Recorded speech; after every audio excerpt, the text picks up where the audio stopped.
A trio of women in Pittsburgh has found an alternative to living alone or in a retirement village. They're housemates. Living in community sure beats living alone. When Louise Machinist, Jean McQuillan, and Karen Bush started their Golden Girls household, they'd only seen group houses like theirs on TV. Thank you for being a friend. The three friends were in their late 50s, traveled together, and thought about sharing a house someday when they were older.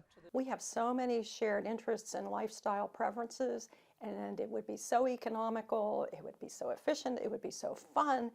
And we just said, well, why wait for retirement? Why not now? They found a house, split the mortgage 3 ways, and moved in. They did have some doubts. It was an unnatural kind of situation to think about living with other people who aren't family members. But a decade later, the women say they work harder to be considerate than they would with family, and the benefits started right away. Shared household expenses mean more money left over for luxuries and retirement.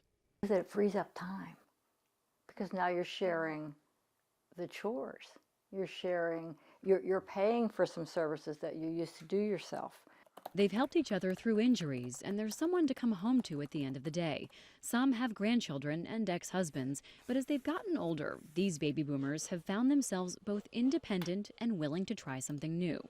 The boomer generation on down are much more innovative and willing to experiment with different lifestyles that offer so many, good, payback, good value.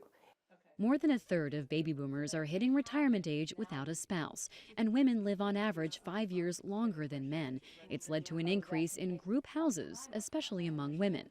The Pittsburgh Golden Girls got so many questions about living together that they wrote a book sharing tips for success. We're very different people. Right, who have shared values, lifestyles, and sense of responsibility, though. I think that's the core. Louise, Karen, and Jean say they're having more fun together, and they're better prepared for what's ahead. The retirement years is the last time you should ever begin to think about living alone.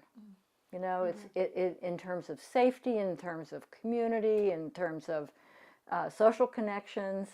The women hope more people think about how they want to live in their golden years and find their own path. Libby Casey, Al Jazeera.